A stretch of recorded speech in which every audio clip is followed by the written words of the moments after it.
¿Qué tal amigos? ¿Cómo están? Bienvenidos a su programa Diálogos Divinos. Les saludamos Marta Reynoso. ¿Qué tal? Buenas noches. El doctor Salvador Tomasini. Hola amigos. Y su servidora Alejandra López.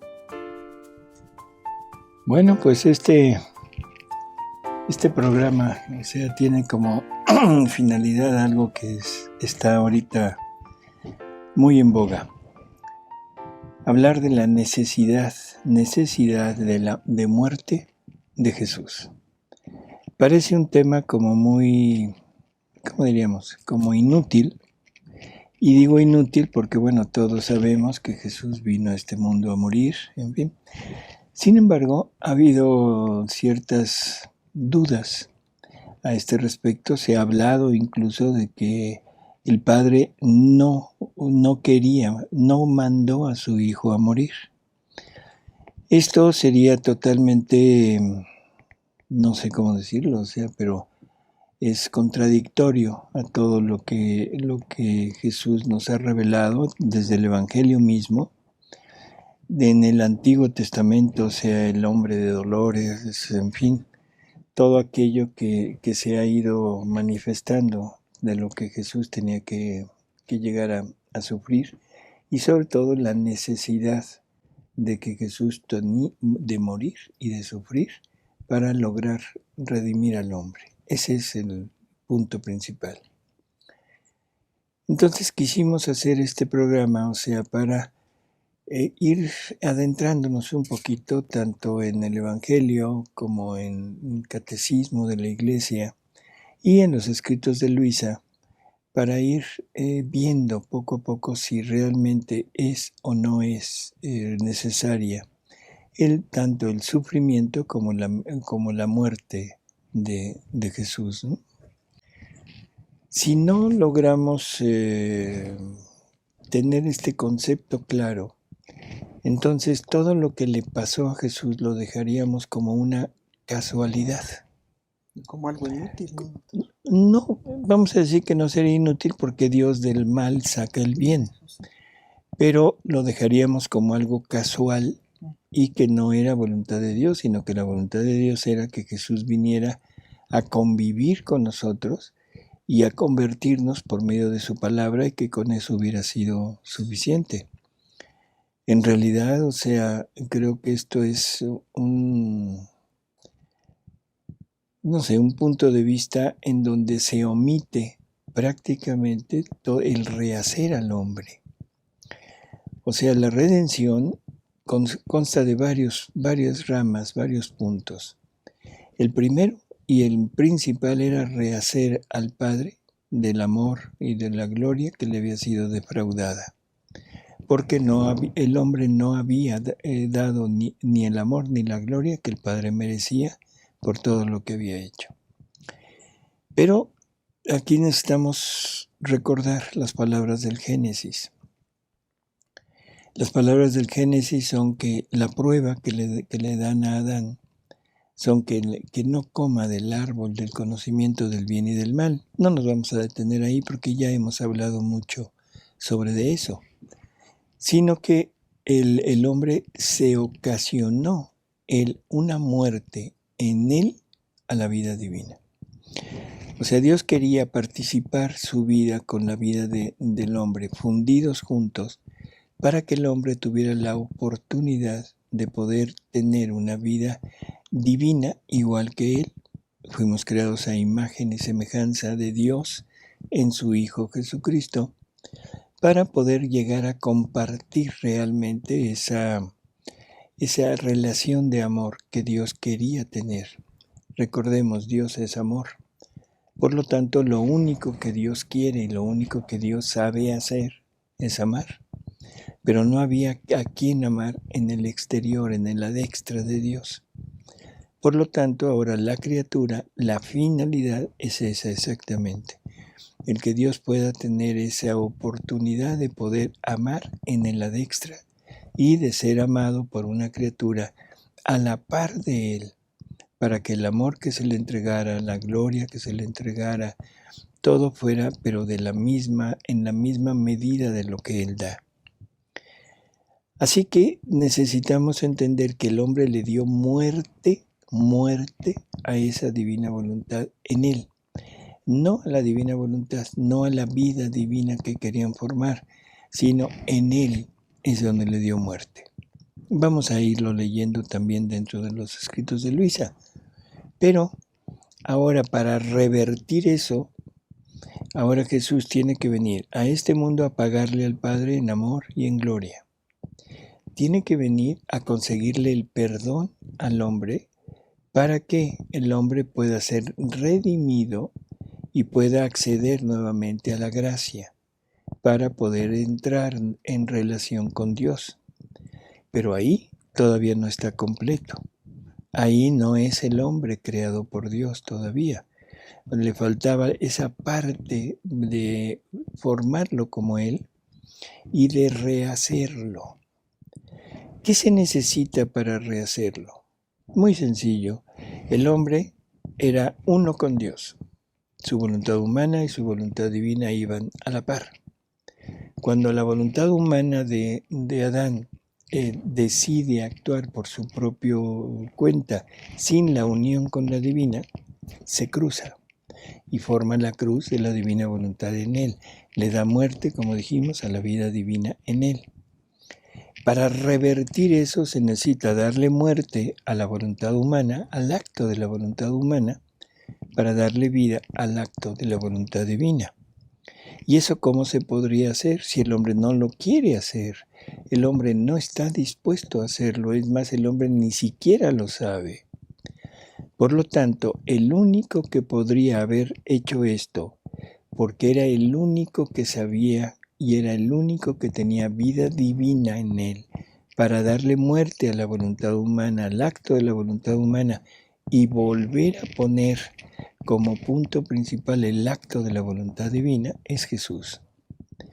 Así que Jesús tiene que venir a sufrir una muerte por cada acto de criatura para poder rehacer a la criatura y ahora sí, no solo redimirla y darle oportunidad de obtener la gracia, sino el rehacer su vida divina en él para llevarla a ese punto que Dios quería desde el momento de la creación de Adán. No sé si haya quedado más o menos claro, pero esa es la finalidad.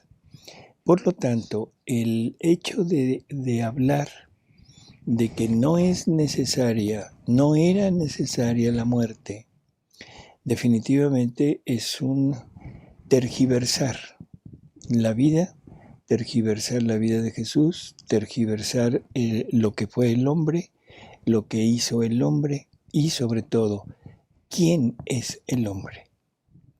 Ese punto es importantísimo. ¿Quién es el hombre? Simplemente para dejarlo muy claro, o sea, y que no haya ninguna duda, porque lo vamos a poner sobre el evangelista San Juan. Él en su primera carta nos lo dice de una manera clarísima.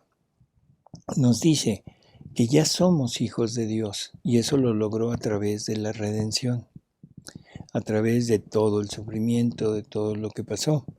Dice, pero lo que debemos ser, no lo conocemos. ¿Qué nos está diciendo? Muy sencillo, todavía no somos lo que Dios creó.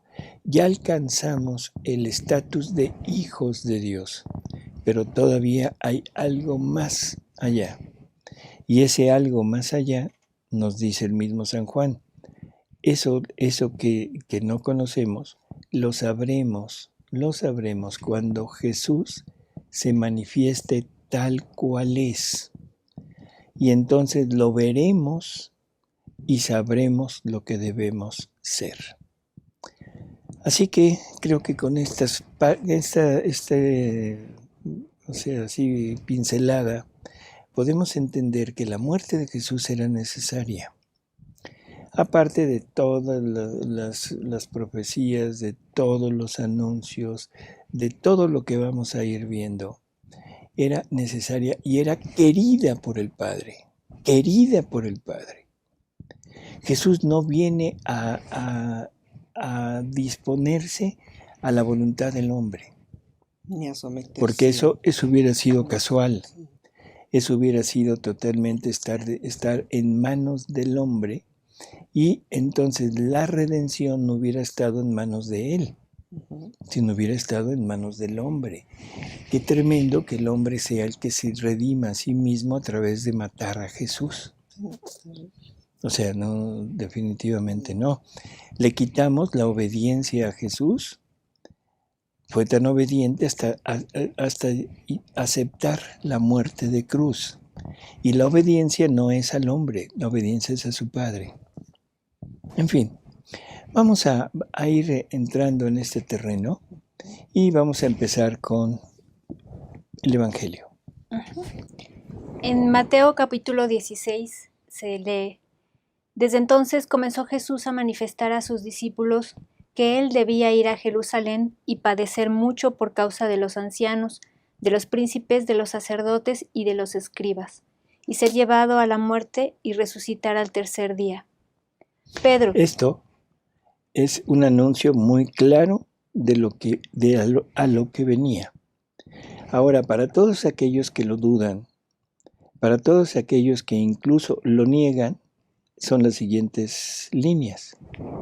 Pedro, tomándolo aparte, se puso a reprenderle, diciendo: Dios te libre, Señor, de ningún modo te ocurrirá eso. Pero él se volvió hacia Pedro y le dijo: Apártate de mí, Satanás, eres escándalo para mí, porque no sientes las cosas de Dios, sino las de los hombres. Ese es el punto. Nos parece absurdo, y lo hemos oído, o sea, cuando menos yo lo he oído, que cómo puede ser Dios tan cruel que mande a sufrir a su hijo.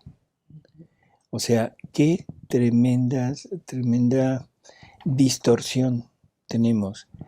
Que el amor de Dios, ahora lo ponemos como crueldad. Sí, Es, porque no ven la misma voluntad en los dos. así es. O sea, entonces, bueno, esto es lo que nos dice San Mateo. Vamos a ver. Lucas capítulo 17. Nadie ha subido al cielo, sino que bajó del cielo, el Hijo del Hombre.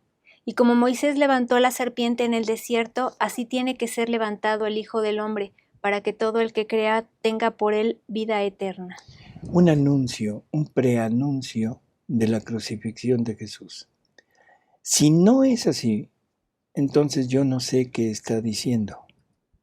Si no es el preanuncio de la crucifixión de Jesús, no sabemos qué está diciendo aquí.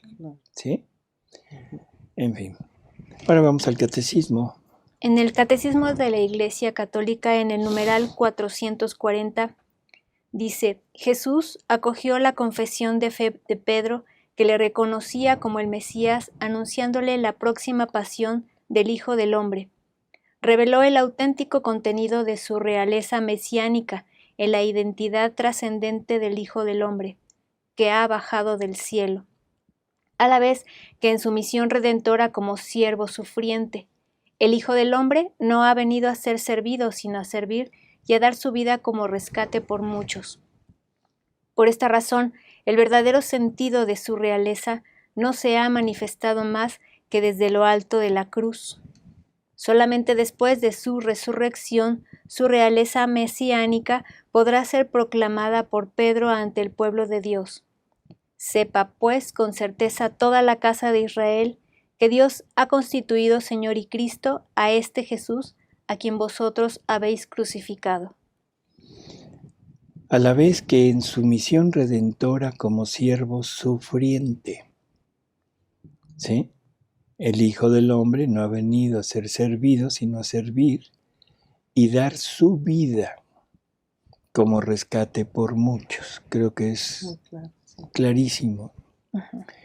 Por esta razón, el verdadero sentido de su realeza no se ha manifestado más que desde lo alto de la cruz.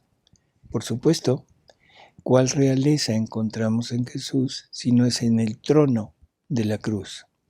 Porque en la cruz, muriendo, es donde Jesús triunfa sobre el demonio y sobre nosotros, y sobre todo porque ahí es donde rehace al hombre. O sea, es el punto principal. Así que creo que es muy claro. Ahora vamos al siguiente. En el numeral 517 se lee: toda la vida de Cristo es misterio de redención.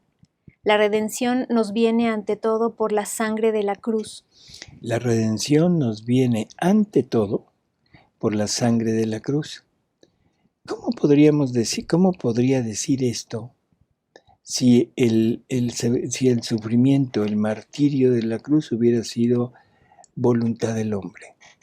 Hubiera sido una casualidad o un suceso funesto, muy trágico, muy todo, pero no querido por el Padre, pero no querido por el mismo Jesús. ¿De qué manera pudiera ser esto? Y entonces, teniendo esa idea, ahora es muy claro la duda tremenda que sale de aquellas palabras de Jesús en el huerto. Padre, si es posible, aparta de mí este cáliz, pero no se haga mi voluntad sino la tuya. ¿Qué estamos viendo? A un Jesús que tiene temor, que tiene miedo de entrar en su pasión, porque sabe lo que le está esperando, sabe que no es su finalidad, sabe que en ese momento está totalmente fuera, y entonces es muy lógico que se piense que todo eso es porque la misión de Jesús no era venir a morir. ¿Sí? O sea, vamos entendiendo poco a poco ese punto tan fino. No, el Padre quería que su Hijo viniera a este mundo a morir, a sufrir, porque sabía que era la única manera de rehacer en todo al hombre y ponerlo nuevamente en el punto culminante de su creación para que Dios pudiera obtener su finalidad. ¿Seguimos? Pero este misterio está actuando en toda la vida de Cristo, ya en su encarnación, porque haciéndose pobre nos enriquece con su pobreza, en su vida oculta donde repara nuestra insumisión mediante su sometimiento, en su palabra que purifica a sus oyentes, en sus curaciones y en sus exorcismos, por las cuales Él tomó nuestras flaquezas y cargó con nuestras enfermedades, en su resurrección, por medio de la cual nos justifica. Bueno, por lo tanto, ¿qué tenemos? O sea, tenemos que tanto en el Evangelio, y son 2 pequeñas citas del Evangelio y 2 pequeñas citas en el Catecismo, hay muchas, pero en definitiva, ¿qué estamos viendo? Que Jesús viene a este mundo a morir. Esa es su finalidad, porque la finalidad es matar, darle muerte a la voluntad humana en el ser humano, para darle vida, pero vida divina. Ahora vamos con los escritos de Luisa. En el volumen 7, la lectura 4, febrero 23, 1906. Dice Luisa, esta mañana estaba pensando en nuestro Señor, en el momento en que lo clavaban en la cruz y lo estaba compadeciendo. Y el bendito Jesús me ha dicho, hija mía, no fueron solo las manos y los pies los que fueron clavados en la cruz, sino todas las partículas de mi humanidad, del alma y de la divinidad quedaron clavadas todas en la voluntad del Padre, porque la crucifixión fue voluntad del Padre. Creo que son palabras así contundentes. Contundentes. La crucifixión fue voluntad del Padre. Y no fue una crucifixión con 3 clavos, eso que quede muy claro. Esa fue la crucifixión externa, 3 clavos. Pero si nos fijamos lo que está diciendo aquí, dice, no fueron solo las manos y los pies los que fueron clavados en la cruz, sino todas las partículas de mi humanidad. Vamos a entender que Jesús está hablando y las palabras que dice hay que tomarlas en la medida que las está diciendo. No es una forma de decir, porque esa es nuestra costumbre. Todo lo tomamos muy light. Todas las partículas de mi humanidad, ay, sí, todo él quedó. No, esto es en forma. ¿Por qué en forma? Porque para rehacer al hombre que debía de tener una vida divina en él, se necesita que todo lo que salga de la voluntad del hombre sea hecho con la voluntad divina para que se vuelvan actos divinos. Porque si hubiera un acto, el más mínimo, una célula que tuviera principio su movimiento de la voluntad humana, ya no se podría llevar a cabo una vida divina en esa criatura. Por lo tanto, todas las partículas de su humanidad tuvieron que ser crucificadas, tuvieron que tener un clavo, el clavo de la divina voluntad diciendo, no actúas tú, actúo yo, no actúas tú. Cada movimiento de célula, cada respiración de cada célula de nuestro cuerpo, cada órgano, cada funcionamiento de nuestros órganos, de nuestro ser, de nuestros músculos, de todo. Porque a veces pensamos que los actos se limitan al hablar, al pensar, al ver, al caminar, al latir y al respirar. No, son actos porque lo que Él pretende es vida divina. Y esa vida divina debe manifestarse en todo su ser, en todo nuestro ser. Por eso en toda su humanidad tuvo que sufrir esa crucifixión. Pero no solo ahí, porque también en su alma, ¿sí? Dice, sino todas las partículas de mi humanidad, del alma y de la divinidad. Ahí ya no entendemos qué está diciendo. Ya no nos alcanzan, del alma sí, pero de la divinidad quedaron clavadas todas en la voluntad del Padre. Y luego nos dicen que no era voluntad del Padre que Jesús fuera crucificado. Entonces, por eso quedé todo en su voluntad, clavado y transmutado.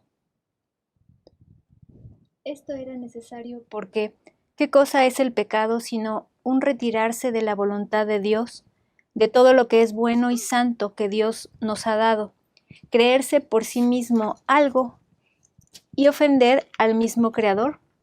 Y yo, para reparar esta audacia y este ídolo propio que se hace la criatura de sí misma, quise perder del todo mi voluntad y vivir de la voluntad del Padre a costa de gran sacrificio. Jesús, hombre y Dios verdadero, es el único que nos puede rehacer, porque es el único, como dije hace un momento, que tiene una voluntad humana igual que la nuestra y una voluntad divina, cosa que nosotros no teníamos. Por lo tanto, nosotros no podíamos redimirnos. Un ángel, menos, porque ni tiene una voluntad humana, ni tiene realmente la capacidad de poder rehacer o multiplicar una vida divina. Así que el único capaz de podernos redimir era el hombre Dios. Es Jesús quien nos viene a poner en ese punto de rehacernos, dándole muerte a lo nuestro en su voluntad humana, para darle vida a lo nuestro a través de su voluntad divina.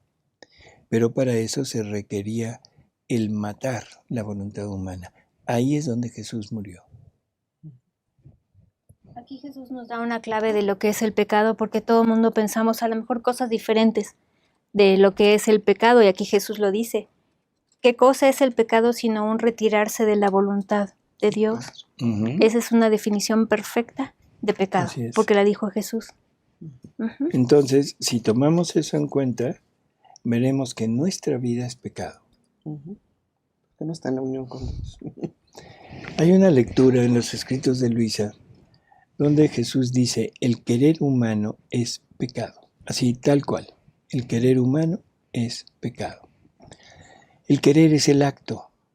Entonces, el querer humano, el acto humano es pecado. ¿Por qué? Porque está en ese punto de no hecho el acto en la voluntad de Dios, junto con la voluntad de Dios. Por lo tanto, le estamos dando muerte en nosotros a esa vida que esta divina voluntad quería poner. Eso es pecado. Ujú. Muy bien. Continuamos. El volumen 11, lectura 66, noviembre 18, 1913. Estaba pensando en mi pobre estado y cómo aún la cruz se ha alejado de mí, y Jesús en mi interior me ha dicho: hija mía, cuando dos voluntades están opuestas entre ellas, una forma la cruz de la otra. Así es entre yo y las criaturas. Cuando su voluntad está opuesta a la mía, yo formo la cruz de ellas y ellas la cruz mía. O sea, aquí define exactamente cuál es la cruz que tanto nosotros como Él tiene que sufrir. Cuando la voluntad nuestra se opone, le estamos formando una cruz a su voluntad porque no puede obrar y la dejamos totalmente aparte e inútil, y eso es como ponerle un clavo a ella en nosotros. ¿Qué necesita hacer? Revertir aquello. Se cruza, ¿verdad? La voluntad una con la otra. Así que yo soy el asta larga de la cruz y ellas la corta, que cruzándose forman la cruz. Ahora, cuando la voluntad del alma se une con la mía, las astas no quedan más cruzadas, sino unidas entre ellas, y por lo tanto la cruz no es más cruz. ¿Has entendido?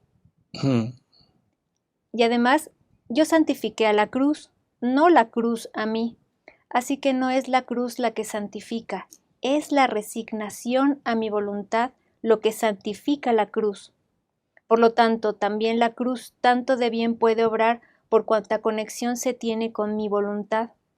No solo esto, la cruz santifica, crucifica parte de la persona, pero a mi voluntad no se le escapa nada, santifica todo y crucifica los pensamientos, los deseos, la voluntad, los afectos, el corazón, todo. Y siendo luz, mi voluntad hace ver al alma la necesidad de esta santificación y crucifixión completa, de modo que ella misma me incita a querer cumplir el trabajo de mi voluntad en ella. Así que la cruz y todas las demás virtudes se contentan con tener alguna cosa, y si pueden clavar a la criatura con 3 clavos, se alegran y cantan victoria. En cambio, mi voluntad, no sabiendo hacer obras incompletas, no se contenta con 3 clavos, sino con tantos clavos por cuantos actos de mi voluntad dispongo sobre la criatura. Vamos a ver lo que está diciendo. O sea, la divina voluntad tiene que poner un clavo en cada acto nuestro, un clavo en cada acto nuestro. Pero esto lo tiene que hacer Jesús. Esto es Jesús quien lo tiene que hacer. Es Jesús quien lo lleva a cabo en Él, no en mí, sino en Él. Y por eso San Pablo nos dice que tenemos que completar lo que le faltó a la pasión de Jesús, pero lo que le faltó es la participación de la criatura. Jesús lo hizo por nosotros, sí, pero no participó la criatura. ¿Sí? No hay ninguna... Sí, comentarios. Tenemos a Teresa Ávila. Dice: hay tanta apostasía actualmente dentro de la Iglesia. Es lamentable que en los textos que se leyeron en Semana Santa en el Vaticano se hable de la misericordia de Dios, pero se negó su justicia. Y ella misma dice: Dios no castiga, Dios está contra el coronavirus. Lamentablemente muchos católicos dicen que hay que seguir lo que nos enseñan los pastores, que debemos escucharlos. ¿Y los evangelios? Muy bien. Muy bien. Dios no manda el coronavirus. Dios lo permite, sí. Dios lo permite como un modo de una llamada de atención. Y digo, esto ya lo comentamos en alguna ocasión. O sea, no lo manda porque esto es modificado por el hombre, no es algo natural. Por lo tanto, o sea, no es creación nada más de Dios, es una modificación que el hombre ha hecho a la creación de Dios. Así que bueno, tenemos ¿cómo diríamos? Ese hecho en que no puede ser mandado por Dios, pero es permitido por Dios. En fin, seguimos. Y Paco López dice, ¿ya el hombre rehecho aún puede rechazar la vida divina? Claro. O sea, las personas que puedan llegar a condenarse están prácticamente rechazando todo esto, ¿no? O sea, el alma que llega a vivir en la divina voluntad puede llegar a salirse, sí, la libertad nunca le será quitada. Claro, resulta muy, muy difícil poder entender cómo se podría llegar a esto. Pero no se nos olvide, Adán, en su primer periodo de vida, vivía plenamente en la divina voluntad. No tenía conocimiento del mal, esa es una disculpa que el mismo Jesús le da. O sea, dice, pobrecito Adán, no tenía conocimiento del mal, no había experiencia del mal. Pero de todas maneras él vivía inmerso en los bienes de la divina voluntad, en la felicidad de la divina voluntad. Y sin embargo se dejó seducir por los bienes no de la divina voluntad, sino de la voluntad humana. Se dejó seducir por el mundo, se dejó seducir por la parte ajena a Dios. Ese es el punto. Entonces, no es tan difícil. Satanás, o sea, la Luzbel, el ángel más bello, el ángel más agraciado, el que tenía más participación de los bienes de Dios, y sin embargo es el que se rebela contra Dios. En muchas ocasiones, el alma o la voluntad más agraciada puede ser la voluntad más rebelde. Y eso por propia satisfacción, por soberbia, por una autocontemplación y sobre todo por una egocéntrico, y entonces quiere más de lo que le ha sido dado, desconociendo al dador. Eso es lo que le pasó al demonio. No sería mala idea, una forma muy lejana el que al hombre le pasara lo mismo. O sea, ha habido personas que supuestamente, esto hay que entenderlo así, supuestamente vivían o viven en la divina voluntad. Y sin embargo, o sea, con esa certidumbre en ellos de que viven en la divina voluntad, pero se comportan como humanos comunes y corrientes, donde odian, donde el odio no puede ser un odio divino, donde hay mucha recelo, mucha envidia, mucha soberbia, incluso por el conocimiento que se tiene de esto, y pues definitivamente no están viviendo en la divina voluntad, aunque sepan mucho de la divina voluntad. El conocimiento de la divina voluntad puede estar en la mente, en el corazón y en la voluntad. De esas tres, el único lugar donde sirve el conocimiento de la divina voluntad es en la voluntad. En la mente, soberbios espirituales. En el corazón, fanáticos. En la voluntad, como vida. Así que ese es el punto. Sí se puede llegar al que cree que vive en la divina voluntad. Porque un alma que realmente vive es un alma que dejó atrás todo lo suyo, que ya no hay forma de que se acuerde de nada de lo propio, y por lo tanto la soberbia y el egocentrismo, el protagonismo, el querer ser, definitivamente no entran dentro de la divina voluntad. Y nos comenta Javier Manuel, ¿podría ser que el plan de Dios desde el principio haya sido que Adán caiga para que Dios pueda manifestar su amor que sufre, el amor que se da hasta la muerte? Una pregunta un comentario muy interesante. Digámoslo de esta manera, o sea, Dios quería que el hombre renunciara a lo suyo. En algunas ocasiones hemos hablado de que el hombre fue creado para sufrir. Y efectivamente, desde este punto de vista, al hombre le fue dada una vida, una voluntad humana y una vida humana con todo lo necesario para vivirla separada de Dios.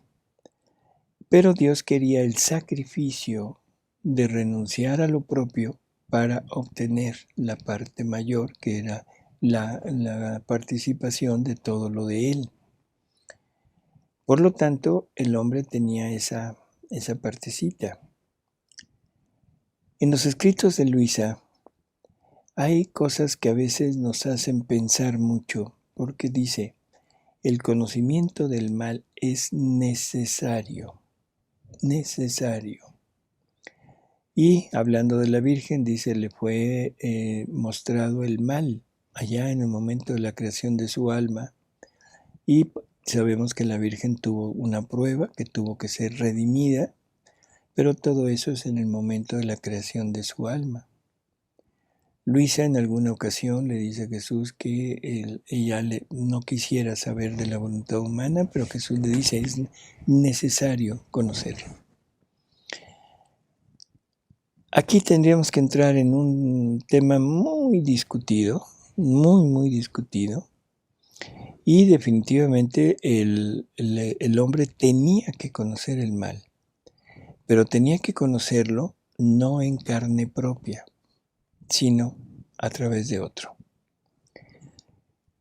Por eso, esa parte tan problemática que hemos tenido de si la compañera de Adán vivía o no vivía en la voluntad divina.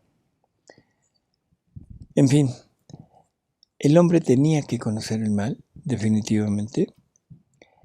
El mal debería de haber sido observado en el exterior y rechazado desde el interior, pero no fue así. Vamos a...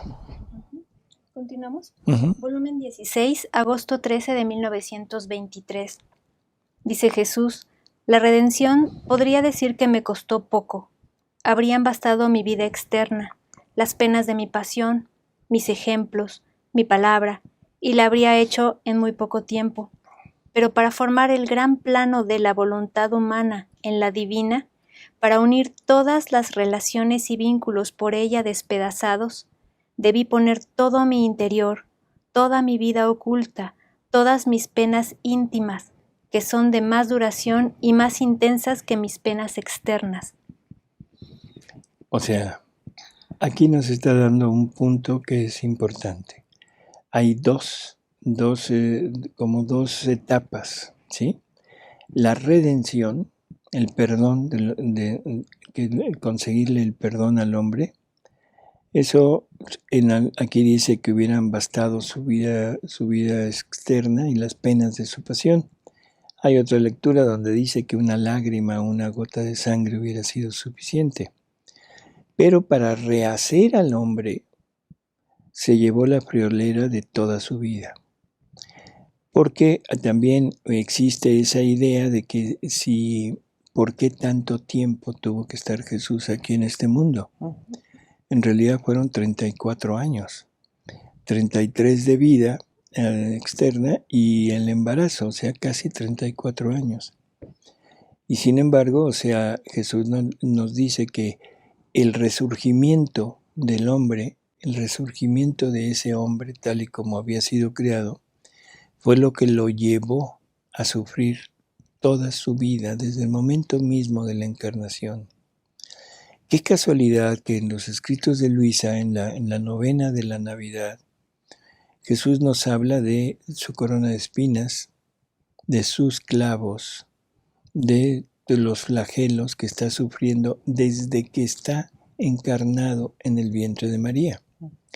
Qué casualidad que esto fuera real, que sea real y que haya sido algo fortuito, que el hombre es el que se lo infringió, no era voluntad de Dios. Entonces, todo ese sufrimiento, y que Jesús dice que el amor divino es el que tomó el papel de verdugo para poderlo hacer sufrir lo necesario para rehacer al hombre. No es sufrimiento del hombre, no es nada más, no es un héroe nacional que se ofrenda por toda la humanidad. No se trata de eso. Se trata de un ser divino que viene a rehacer a cada uno de nosotros. Por lo tanto, bueno, creo que es obvio lo que estamos hablando, ¿no? Claro. A ver, seguimos. Y que aún no son conocidas. Que aún no son conocidas, claro. Basta decir que no era el solo perdón lo que impetraba, la remisión de las culpas, el refugio, la salvación, la defensa en los graves peligros de la vida del hombre, como lo impetré en mi pasión, sino era el resurgimiento de todo el interior. Debía hacer surgir ese sol del querer eterno, que atando con fuerza raptora todo el interior del hombre, aun las más íntimas fibras, debía conducirlo al seno de mi Padre Celestial como renacido en su eterno querer. Como renacido, o sea, como vuelto a nacer, como vuelto a ponerlo en el punto del Adán inocente. Este es otro punto que es también increíble. ¿Cómo podemos pensar que Adán no existió? No hay forma. ¿Cómo podemos llegar a pensar que Adán no existió? Cuando que todo el conjunto de la revelación de Jesús es llevarnos a ese punto del Adán inocente. Incluso Jesús, o sea, se pone como el segundo Adán. Uh-huh. O sea, el que viene a rehacer. San Pablo que nos dice, por un hombre entró el pecado en el mundo, por otro hombre se redime el mundo. O sea que es interesantísimo y solamente, no sé, o sea, estando sin conocer estas cosas, sin conocer el Evangelio, sin conocer el catecismo, sin conocer nada, podríamos decir que Adán no existió. Conociendo todo eso, definitivamente no se puede decir porque estaríamos cometiendo, que no sé cómo decirlo, una negación absoluta de las verdades fundamentales de nuestra fe. ¿O cómo me fue más fácil conseguirle la salvación que reordenarle su interior en mi supremo querer? Y si esto no lo hubiera hecho, la redención no habría estado completa, ni hubiera sido obra digna de un Dios, ni habría ajustado ni ordenado todas las partidas del hombre, ni restituido aquella santidad perdida con haberse sustraído y roto las relaciones con la divina voluntad. El plano está ya hecho, pero para hacerlo conocer era necesario que primero el hombre conociera que con mi vida y pasión podía obtener el perdón y la salvación para disponerlo a hacerle conocer cómo le había conseguido la cosa más grande y más importante, que es el resurgimiento de su querer en el mío, para restituirle su nobleza, las relaciones rotas con mi voluntad y con esto su estado de origen. Ahí está. Otra vez, estado de origen tan importante. ¿Seguimos con la otra? Pues sí. Dice, es la lectura, bueno, tengo la fecha, marzo 11, 1928. Dice, hija mía, toda mi vida oculta y que fue tan prolongada, no fue otra cosa que el llamamiento del reino de mi voluntad divina sobre la tierra. Quise rehacer en mí todos los actos que debían hacer las criaturas en ella, para después dárselos a ellos. Y lo quise hacer junto con mi mamá. La quise siempre junto a mi vida oculta para formar este reino. 2 personas habían destruido este reino de mi fiat divino, Adán y Eva. Otras 2, yo y la soberana reina, debíamos rehacerlo. Así que primero pensé en el reino de mi voluntad divina, porque la voluntad humana había sido la primera en ofender a la mía, con sustraerse de ella. Todas las otras ofensas vinieron en segundo grado, como consecuencia del primer acto. La voluntad humana es la vida o la muerte de las criaturas, su felicidad o su tiranía, y desventura en la cual se precipita, su ángel bueno que la conduce al cielo, o transformándose en demonio, la precipita al infierno. Todo el mal está en la voluntad, como también todo el bien, porque ella es como fuente de vida puesta en la criatura, que puede hacer brotar alegrías, felicidad, santidad, paz, virtud, o bien arroja de sí fuentes de penas, de miserias, de pecados, de guerras que destruyen todos los bienes. Por eso en esta vida oculta de 30 años, primero pensé en el reino de mi voluntad y después, con la pequeña vida pública de apenas 3 años, pensé en la redención. Otra vez. Bueno, o sea, Otro aquí ejemplo. nos está hablando prácticamente de por qué fueron 34 años de vida, ¿no? Ujú. O sea, porque lo que le costó rehacer al hombre requería toda esa vida. Y lo que le costó ya nada más el redimirlo, ni siquiera fueron 3 años, o sea, en el sentido estricto de la palabra, porque lo primero los usa para manifestar su evangelio, manifestar sus verdades. Y después de eso deja al hombre la última partecita, que es el último día de su vida, para la pasión externa de Jesús. La pasión interior, esa pasión que sufre en su interior, esas 3 pasiones que sufre, la pasión del amor y la pasión del pecado, son interiores, dadas por su mismo amor. La pasión exterior, que es la pasión del hombre, se la deja al hombre, pero en el último día, y ni siquiera completo. Ujú. Ni siquiera completo. O sea, porque no son 24 horas de pasión. O sea, así que esa es nada más la parte menor de toda la acción de Jesús, pero la friolera de 30 años es lo que necesitó para rehacernos. Sí. Y todo a base de sufrimientos interiores infringidos por el mismo amor divino. Ujú. Y continúa diciendo, y mientras que al formar el reino de mi fiat divino, tuve conmigo siempre junto a la mamá celestial.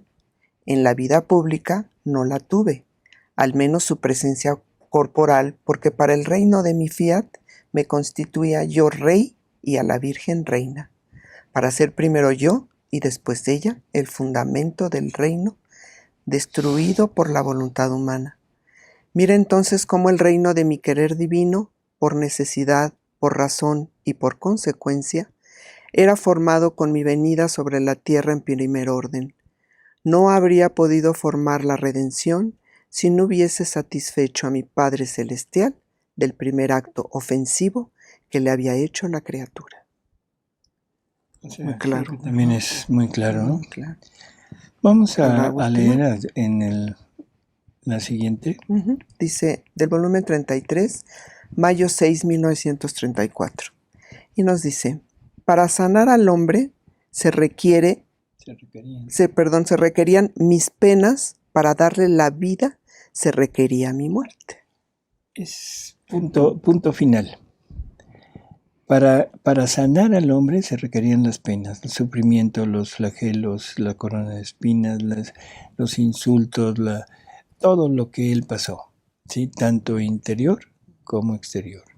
Pero para darle la vida se requería la muerte de él. Si él no muere, no nos da la vida. Eso que quede perfectamente claro. Por lo tanto, la muerte de Jesús era la finalidad por la que venía.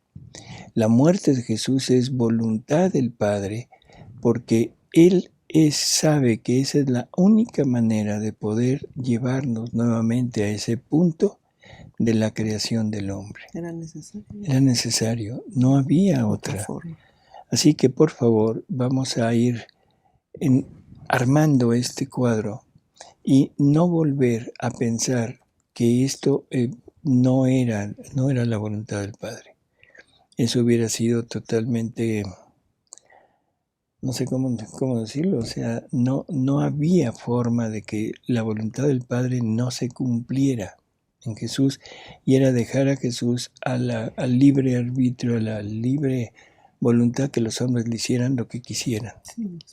Hay una lectura en los escritos de Luisa donde dice Jesús que él iba pensando los sufrimientos que que tenía que padecer, se los iba poniendo a los verdugos para que los verdugos desde su libertad escogieran hacerlo o no hacerlo. O sea, pero era necesario el cubrir todo lo que el Padre quería para que el hombre quedara rehecho. Y porque cada flagelo o pena significaba una cosa muy importante, ¿no? Como los malos pensamientos, la corona, etcétera. Entonces era importante todo lo que pasó. No era porque sí. Así es. ¿No? No era porque sí. Así que, ¿hay algún comentario? Sí, dice Perla Olague, buenas noches. Por la situación no hay confesiones. Si hemos pecado, podemos seguir uniendo nuestros actos a la divina voluntad y en cuanto se pueda recurrir a la confesión. Sí.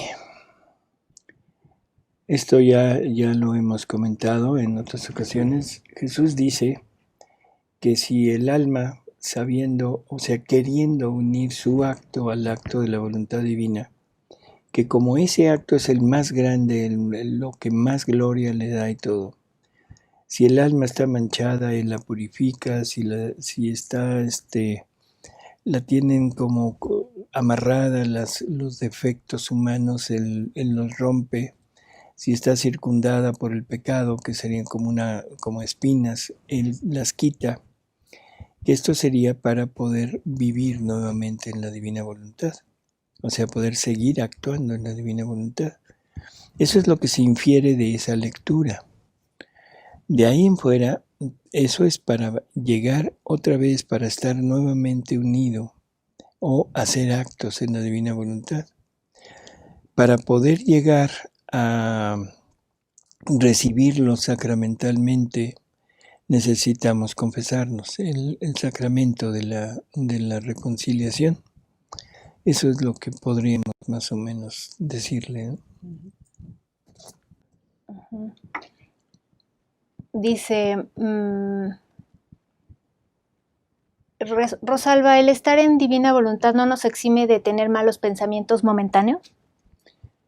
Cuando son así momentáneos, que surge el mal pensamiento, el mal deseo, en fin, ahí no hay problema. El problema sería consentirlos.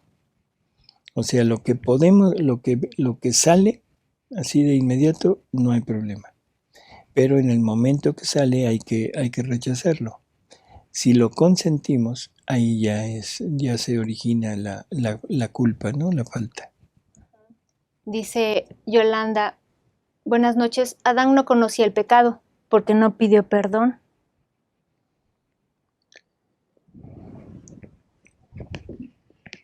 En realidad, o sea, Adán conoció lo que hizo, le quedó muy claro que había faltado. Tan es así que cuando oye los pasos de Dios en el paraíso, se esconde y se tapa porque sabe que está desnudo. Esa es una alegoría para entender que se esconde porque sabe que pecó, sabe que, quítele la palabra pecado, sabe que cometió algo que Dios no quería y se ve desnudo, pero desnudo no del cuerpo, sino desnudo del alma. Jesús dice que Adán estaba vestido de luz. O sea, la santidad de Adán en el paraíso era luz. En el momento que él peca, esa luz se apaga y entonces Adán sabe en ese momento que algo sucedió, ¿sí? Algo sucedió. Uh-huh. Y aquí Eduardo continúa con el tema diciendo, si Adán hubiera pasado la prueba no se hubiera perdido la vida divina. No. Pero, ¿y después hubiera caído en cualquier momento, sería lo mismo? Aquí las cosas queda un poquito a libre interpretación, pero creo que hay que entenderlo. Jesús dice que si Adán hubiera resistido y hubiera llevado a Eva con él, y él hubiera borrado de la mente todo lo que el demonio le había puesto en la mente a Eva, la había perdonado y todo hubiera quedado igual, y Adán hubiera hecho el primer acto heroico de su vida. Bueno, Aquí lo que no quisimos entrar hace un momento, o sea, tenemos que decirlo ahorita.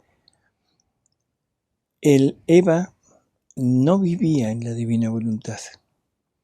Eva vivía en una santidad plena de gracia, o sea, él sería la llena de gracia, y en ese momento Eva, una vez perdonada, hubiera podido acceder a la divina voluntad a través del conocimiento que Adán le hubiera proporcionado, igual que nosotros estamos accediendo a esta divina voluntad gracias a los conocimientos de Luisa.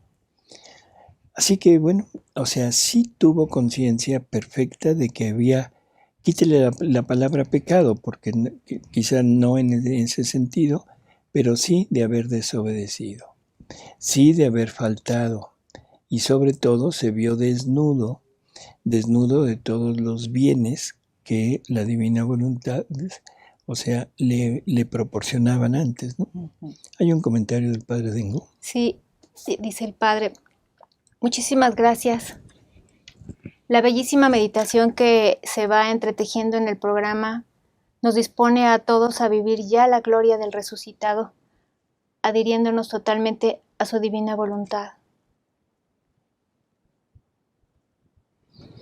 Pues sí, gracias Padre por esto. Gracias. Y bueno, Okay.